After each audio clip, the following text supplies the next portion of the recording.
Good morning, student. Today we start our new topic of our chapter number 3, Business Environment.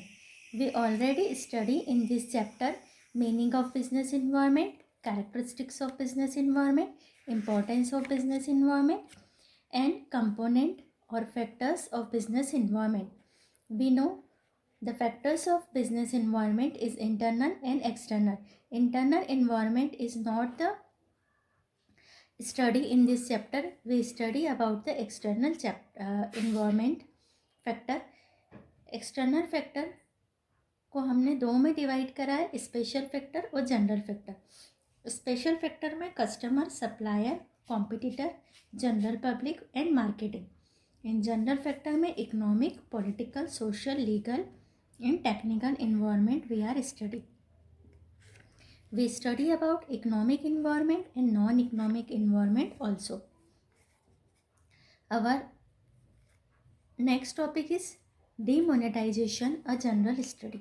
Demonetization का meaning होता है कि जब country में किसी करेंसी को बंद कर दिया जाता है, कि उसको ऑफिशियली रूप से स्टॉप कर दिया जाता है कि अब जो भी ट्रांजैक्शन होंगे वो उसमें नहीं किए जाएंगे और उसकी जगह नई करेंसी आती है, तो इसको हम कहते हैं demonetisation. Meaning of demonetisation: the act to cease a currency unit और put an official stop on its status as a legal tender is known as demonetisation. जब हम किसी करेंसी को सीज कर देते हैं या उसका ऑफिशियल हम उसको स्टॉप कर देते हैं और उसका लीगल स्टेटस को हम रोक देते हैं, उसको हम कहते हैं demonetisation. It is the process that involve a change of national currency. ये वो प्रोसेस है जब हम नेशनल करेंसी को चेंज करते हैं. Where old currency is replaced with new currency, यानी हम ओल्ड करेंसी को न्यू करेंसी में रिप्लेस कर देते हैं. हमको पता है कि श्री नरेंद्र मोदी ने 2016 में डीमोनेटाइजेशन किया था. डीमोनेटाइजेशन यानी कि उन्होंने 1000 और 500 के जो नोट है उसको क्या कर दिया था, 8 नवंबर 2016 को इनका सर्कुलेशन रोक दिया था और उसकी जगह फिर नए करेंसी को सर्कुलेट किया गया था. तो ये जो हमारी प्रोसेस है ये हमारी डीमोनेटाइजेशन होती है. The circulation of prevalent currency is stopped. जो हमारी प्रीवलेंट यानी जो अभी हमारी चल रही है, जो करेंसी अभी करंट में चल रही है उसको स्टॉप कर देते. And after that the currency hold no value in hand to the person. और फिर उसके बाद उस करेंसी का एक पर्सन के हाथ में अगर वो करेंसी है तो उसकी कोई वैल्यू नहीं रह जाती है. After restriction on the use of that currency, any act of sale, purchase, lending, borrowing और स्टोरिंग ऑफ डेट करेंसी इस टर्म एज इनलीगल. यानी जब से उस पर रिस्ट्रिक्शन लगाई जाती है उसके बाद से उस करेंसी को खरीदने बेचने में, लेंडिंग बोरोइंग में या उस करेंसी को स्टोर करने के काम अनलीगल हो जाते. The government fix a timeline up to which the general public can get their currency exchange with prevalent currency or newly issued currency. Government एक टाइमलाइन फिक्स करती है और टाइम पीरियड बना देती है, 1 मंथ 2 मंथ, और उसके अंदर एक जनरल पब्लिक उसके पास जो करेंसी है उसको न्यू करेंसी में एक्सचेंज करवा सकते हैं. If the restricted currency is not exchange with in the set time limit. अगर हमने जो रिस्ट्रिक्टेड करेंसी है जिसको रिस्ट्रिक्टेड करा है उसको अगर हम उस टाइम लिमिट में एक्सचेंज नहीं कराते, the notes are mere paper. तो जो हमारे पेपर करेंसी के जो नोट है वो सिर्फ पेपर रह जाते, as they lose their value, वो अपनी वैल्यू को लूज़ कर देते. तो इसको हम कहते हैं demonetisation. General objectives: there are 2 main objectives of demonetisation. First, stop the circulation of fake notes, यानी कि जो जाली नोट हमारे चल रहे हैं उनके सर्कुलेशन को रोकना. To tackle the issue of black money economy, जो ब्लैक मनी होती है, जो काला पैसा होता है, उसके सर्कुलेशन को रोकना, उसको टैकल करना. Demonetisation in India. In India demonetisation is done twice, 2 बार हमारे इंडिया में डीमोनेटाइजेशन हो गया. For the first time in India 1978 when notes of rupees 1000, 5000 and 10,000 were prevented from circulation. उनको सर्कुलेशन से रोक दिया गया था 1978 में. Second time on 8 November 2016 for notes of 500 and 1000, 500 और 1000 के नोट को रोक दिया गया था. In year 1978, Shri Morarji Desai was the Prime Minister, while in the year 2016, the step of demonetization was taken by Shri Narendra Modi, the Prime Minister of India. Clear है? ये सारी जो हमने इंस्टेंट है ये अभी देखा हुआ है हमारा.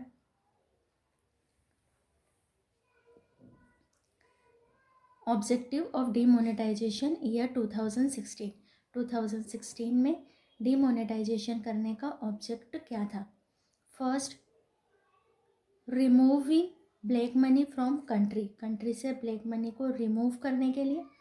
स्टॉपिंग करप्शन, करप्शन को रोकने के लिए. Stopping terror fund to stop terrorist activity, terror funding को रोकने के लिए ताकि टेररिस्ट एक्टिविटी को हम स्टॉप कर सके.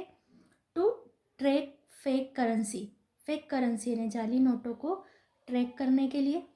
To transform Indian economy into cashless economy, Indian economy को कैशलेस इकनॉमी में ट्रांसफ़र करने के लिए.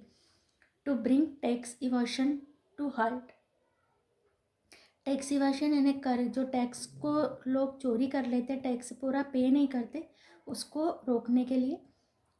To curb illegal and unethical activities like black marketing, smuggling, political funding, hawala funding etcetera. इन सारी चीज़ों को रोकने के लिए, black marketing, smuggling, political funding और हवाला फंडिंग, इन सब चीज़ों को रोकने के लिए, इन लीगल एक्टिविटी को रोकने के लिए, नियंत्रण करने के लिए, कर्ब यानी कि कंट्रोल करने के लिए.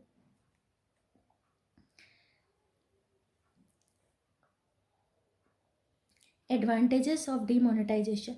अब जो डीमोनेटाइजेशन होता है यानी हम जो कोई प्रीवियंट करेंसी है जो चल रही है उसको स्टॉप कर देते हैं और कुछ टाइम पीरियड में उसको जनरल पब्लिक न्यू करेंसी में कन्वर्ट कर देती है. तो इसके एडवांटेजेस क्या मिलते हैं कंट्री को? फर्स्ट है help the government in tracking black money, black money को ट्रैक करने के लिए, उसको ढूंढने के लिए और ब्लैक मनी का काम बंद करने के लिए. Effective counter measure against the terrorism, gambling and other criminal activities, यानी कि जो हमारे कुछ हमारे यहाँ ऐसे काम है जैसे टेररिज्म, गैम्बलिंग, जुआ सट्टा, क्रिमिनल एक्टिविटी को रोकने के लिए, उनके खिलाफ कुछ कदम उठाने के लिए, काउंटर मेजर यानी कि कुछ इफ़ेक्टिव कदम उठाने के लिए ये एडवांटेजेस ऑफ डीमोनेटाइजेशन. जब हम डीमोनेटाइजेशन करते हैं तो इन एक्टिविटीज़ पर रोक लगती है. Increment in tax revenue, tax revenue को बढ़ाने के लिए. नहीं तो लोग क्या करते हैं, करेंसी को अपने घर में छुपा के रख लेते, लॉकर वगैरह में रख देते और टैक्स पे नहीं करते. तो टैक्स की रेवेन्यू को बढ़ाने के लिए increment in tax revenue. Indian economy proceeding to becoming a cashless economy, Indian economy को किस तरफ ले जाने के लिए? कैशलेस इकनॉमी की ओर ले जाने के लिए. जब से हमारे यहाँ 2016 में डीमोनेटाइजेशन हुआ है तब से एक जनरल पब्लिक भी बहुत कुछ ट्रांजेक्शन कैशलेस करने लग गई है. पेटीएम यूज़ करने लग गए हैं हम, गूगल पे, फ़ोन पे, ऐसे बहुत सारे ऐप्स हैं जिनके थ्रू या नेट बैंकिंग के थ्रू आज एक जनरल पब्लिक भी अपना ट्रांजेक्शन करने लग गई है. तो इसका ये एडवांटेज मिलता है कि हमारी जो इकनॉमी है वो कैशलेस इकनॉमी की ओर जा रही है. Identification of cashless economy, cashless economy को पहचानने के लिए. Six advantage of demonetisation is increase in employment opportunity. Country में एम्प्लॉयमेंट की अपॉर्चुनिटी को बढ़ाने के में भी डीमोनेटाइजेशन अपना एक इम्पॉर्टेंट रोल प्ले करता है. Development of banking habits in general public, एक जनरल पब्लिक में, आम लोगों में बैंकिंग हैबिट को डेवलप करने के लिए. ऐसा नहीं है कि हम जो भी हमको सैलरी वगैरह मिलती है हम उसको पूरा अपने पास रखते, खर्च करते, जो बचा उसको घर में रखते। हम जो भी अपने ट्रांजेक्शन से उनको बैंकिंग के थ्रू करने की हैबिट डालने के लिए demonetisation is a good tool. 8th point, availability of loan at a concessional rate of interest. क्योंकि जब डिमोनेटाइजेशन होता है तो बड़ी अमाउंट बैंकों में जाके डिपॉजिट होती है। जब बैंकों में अमाउंट डिपॉजिट होती है तो उसका फ़ायदा ये मिलता है कि कम रेट पर लोन लोगों को मिलता है for industrial purpose, for house loan and etcetera activity like education loan. तो कम रेट ऑफ इंटरेस्ट पर लोन अवेलेबल होता है जब हम डिमोनेटाइजेशन की प्रोसेस करते हैं। इंक्रीज इन इकोनॉमिक ग्रोथ, इससे हमारी इकोनॉमिक ग्रोथ इंक्रीज होती है।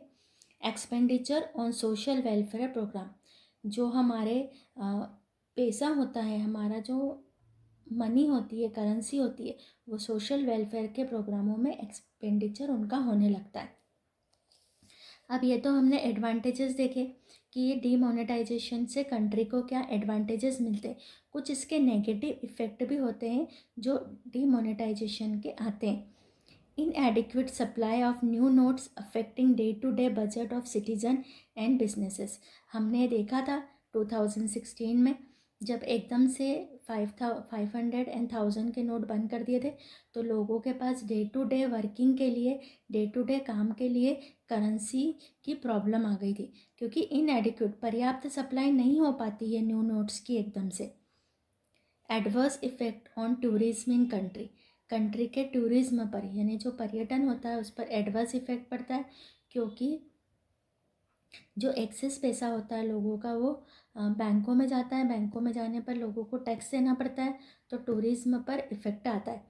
Fall in rate of gross domestic product which take time to review, यानी जीडीपी की रेट हमारी कम हो जाती है।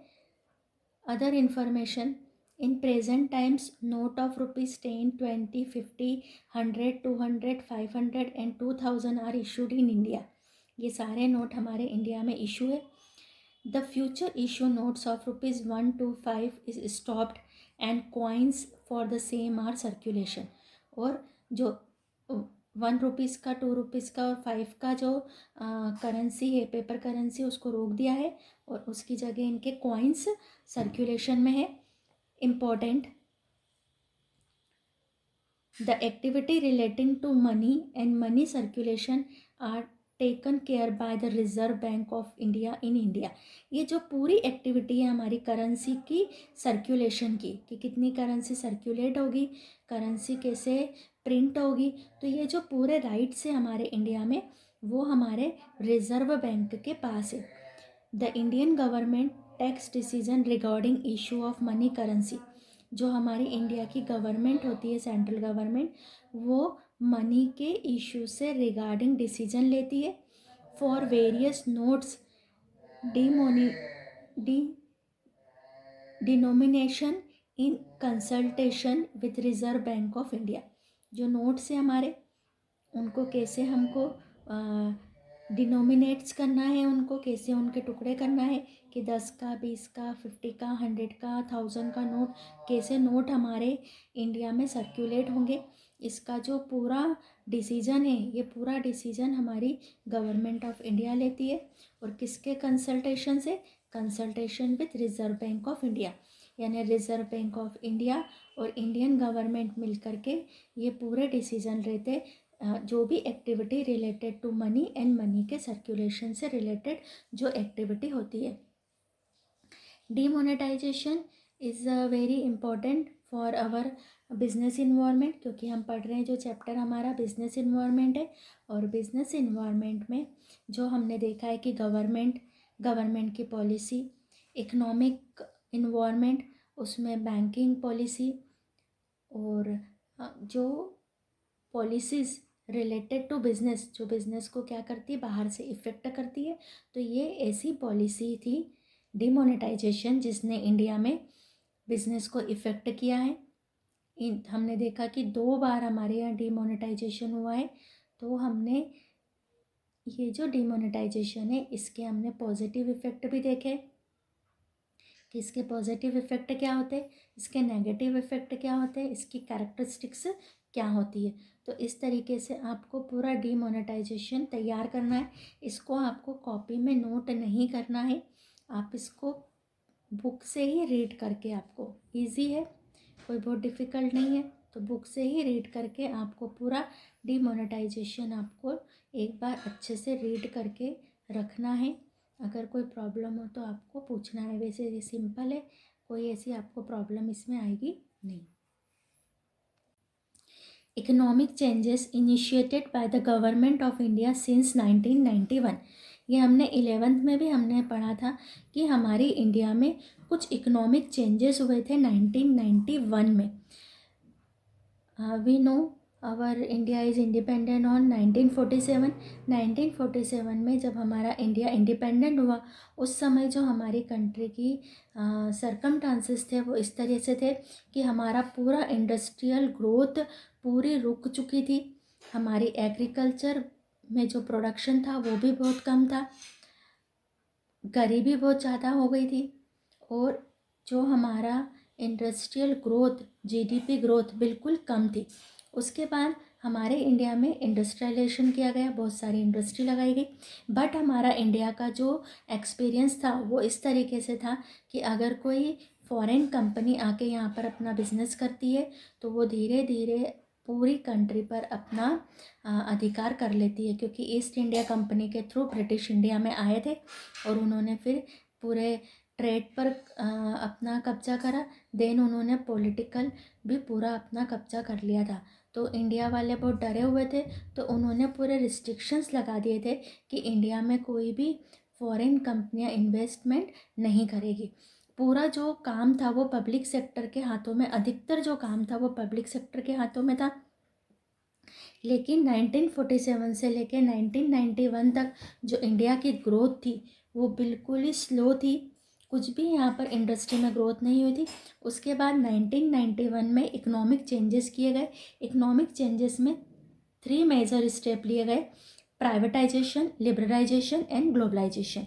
तो जब ये 3 स्टेप हमने करी है, लिबरलाइजेशन की, प्राइवेटाइजेशन की एंड ग्लोबलाइजेशन की, तो उसके इफ़ेक्ट ये आए हैं कि हमारे इंडिया की economy, GDP growth, national income, living standard सब कुछ बढ़ा है after the changes of economic policy. The Indian economy has undergone remarkable changes since 1991 economic reform, यानी कि रिमार्केबल चेंजेस हुए 1991 में, इकोनॉमिक रिफॉर्म किए गए, कुछ इकोनॉमिक सुधार किए गए। The process of economic reform particularly liberalization, globalization and privatization began in 1991. Over a period of a decade or so, significant changes have occurred in India's economic environment. और 1991 के बाद में हमने देखा कि बहुत सारे चेंजेस आए। The economy is becoming increasingly open and market driven. पूरी जो हमारी इकोनॉमी है वो खुली हुई हो गई है और मार्केट के हिसाब से चल रही है।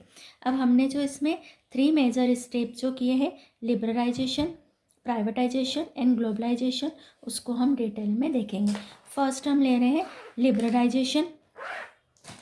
लिबरलाइजेशन का मीनिंग होता है कि अपनी इंडस्ट्रीज पे से, अपने जो ट्रेड है, बिजनेस है, उस पर से हम अपने जो गवर्नमेंट अपने रिस्ट्रिक्शंस और कंट्रोल को कम कर लेती है, लाइसेंसिंग प्रोसेस को इजी बनाती है ताकि इजीली कंट्री में ट्रेड और इंडस्ट्री का इस्टेब्लिशमेंट हो सके, कॉमर्शियल एक्टिविटी इजीली रन हो सके, फ्री इन्वायरमेंट में हमारी इंडस्ट्रीज ग्रोथ कर सके।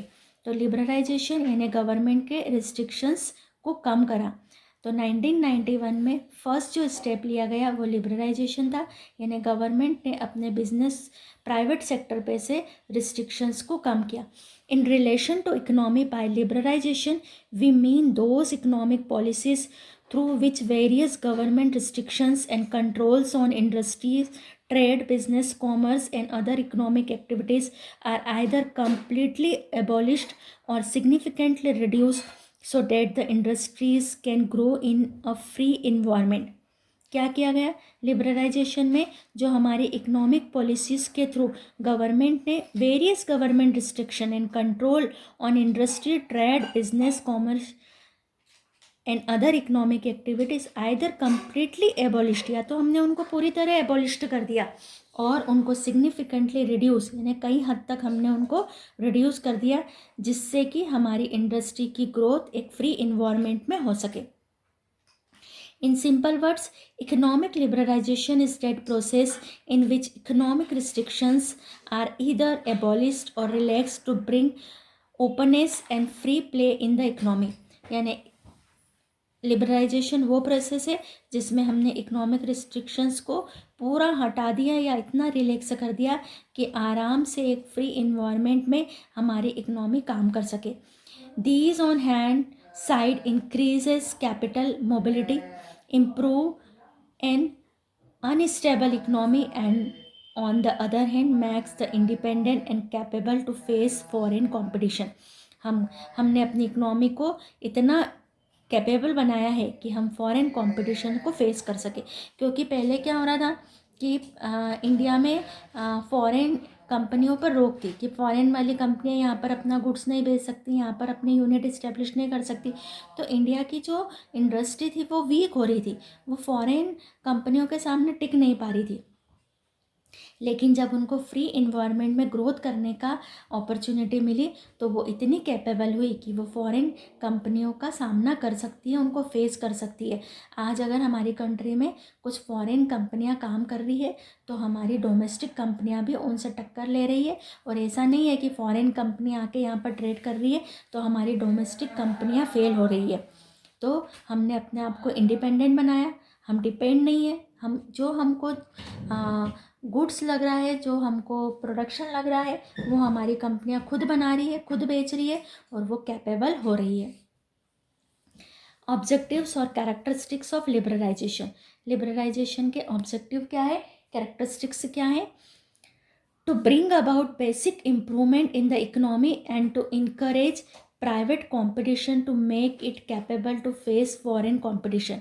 क्या करना? To bring about basic improvement, economy में बेसिक इम्प्रूवमेंट करना ताकि प्राइवेट कंपटीशन को इंक्रीज़ किया जाए और उसको कैपेबल बनाया जाए कि वो फॉरेन कंपटीशन को फेस कर सके। यानी हमारे यहाँ की इंडस्ट्री इतनी कैपेबल हो कि वो फॉरेन कंपनी से कंपटीशन कर सके और मार्केट में अपना गुड्स बेच सके और अदर कंट्रीज़ में भी जाकर के अपना गुड्स को सेल कर सके। Second point, removing controls of licensing and permits. Permit और लाइसेंसिंग की प्रोसेस को रिमूव किया गया, कंट्रोल किया गया, ताकि इजीली अगर कोई एंटरप्रेन्योर है जिनको लगता है कि हम इंडस्ट्री इस्टेब्लिश करें, हम कोई ट्रेड करें, तो उसको इजीली परमिशन अवेलेबल है। जब लोगों को इजीली काम करने की परमिशन मिलती है तो यहाँ पर जो हमारी स्मॉल इंडस्ट्रीज़ की ग्रोथ होती है, बड़ी इंडस्ट्री की भी ग्रोथ होती है, क्योंकि लाइसेंसिंग और परमिट की जो प्रोसेस है उसको कंट्रोल किया गया या उसको बिल्कुल रिमूव कर दिया गया। To bring about simplicity, transparency and speed in granting permission for setting up industry. Industry को सेट करने के लिए, बनाने के लिए, उसको शुरुआत करने के लिए जो उसकी जो प्रोसेस है उसको सिंप्लीफाई किया गया, उसमें ट्रांसपेरेंसी लाई गई कि किसी भी व्यक्ति, जो भी एंटरप्रेन्योर है, जो भी व्यक्ति स्किल रखते हैं तो उनको इजीली परमिशन मिले। और स्पीड इन ग्रांटिंग परमिशन, यानी इंडस्ट्री सेट करने की जो परमिशन है वो स्पीडली ग्रांटेड की जाए ताकि इंडिया में स्पीडली इंडस्ट्रीज इस्टेब्लिश हो सके।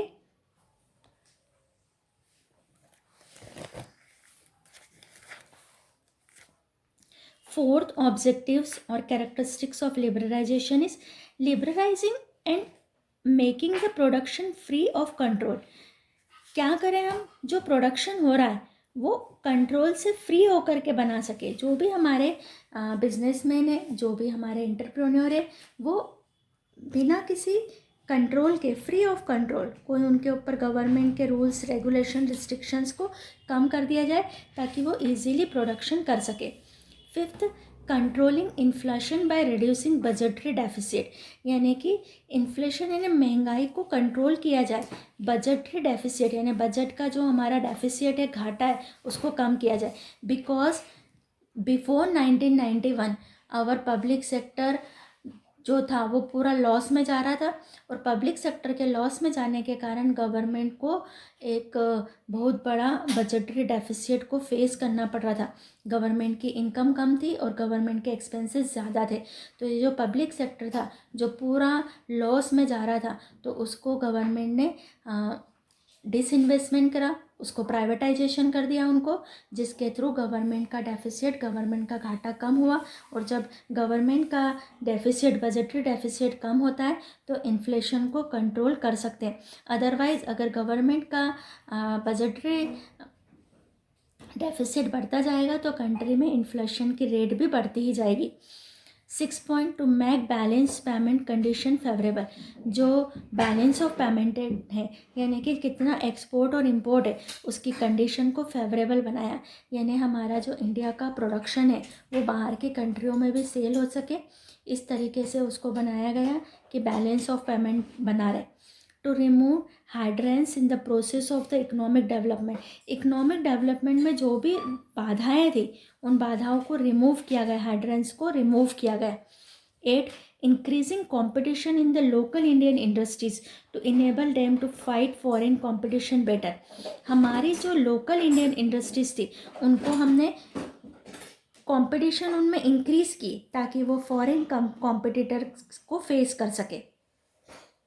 इंकरेजिंग डायरेक्ट फॉरेन इन्वेस्टमेंट, हमने डायरेक्ट फॉरेन इन्वेस्टमेंट को इंकरेज किया, यानी बाहर की कंपनी आके यहाँ पर काम कर सके, उसके लिए हमने अपने कंट्री के जो दरवाजे थे वो फॉरेन कंपनियों के लिए खोले ताकि यहाँ पर आकर के फॉरेन इन्वेस्टमेंट हो। जब फॉरेन इन्वेस्टमेंट होता है तो नई नई कंपनियाँ लगती है, लोगों को एम्प्लॉयमेंट मिलता है और लोगों को एम्प्लॉयमेंट के थ्रू उनकी इनकम जनरेट होती है, नेशनल ग्रोथ, नेशनल इनकम की ग्रोथ होती है। लेकिन उसके लिए सिर्फ एक ही बात की गई कि अगर फॉरेन कंपनी आ रही है तो ऐसा ना हो कि हमारी डोमेस्टिक कंपनियां फेल हो जाए, तो उनको कैपेबल बनाया गया।